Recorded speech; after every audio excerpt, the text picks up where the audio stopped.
yung 6 na trolls na mga loyalista, yung mga bayaran.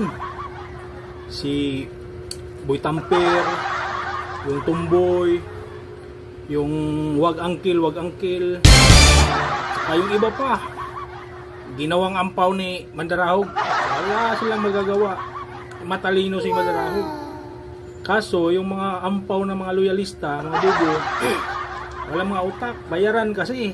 Kasi kung hindi pa yan bayaran yung mga yan, nakiisa yan sa taong bayan para humingi ng hustisya sa mga nangyari na kalukuhan sa ating bayan.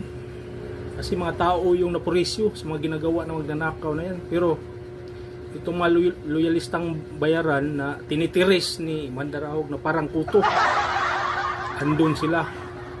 Dinidipinsahan nila yung mga magnanakaw. Bakit? Kasi bayaran sila.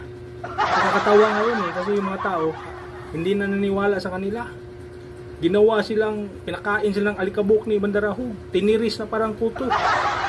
Basag na parang plato. Mabubo kasi, bayaran. Kaya, ang nangyayari ngayon, siguro nag-meeting na naman yung mga yan. Nag-iisip kung ano yung pang laban nila kay Mandarahog. Ang dibang nila. Di wala sila magagawa kasi si Mandarahog, puso ang gamit eh. Puso at utak. Hindi kasi bayaran. Yung mga bayarang loyalista, wala silang ipang dibang kang Mandarahog kasi talagang nakikita ng mga tao na maling-mali sila. Biro mo yung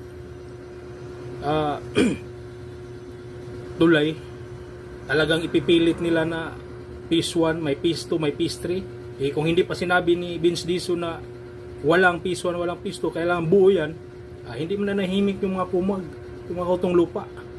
Kaya walang mangyayari sa mga yan kasi bayaran.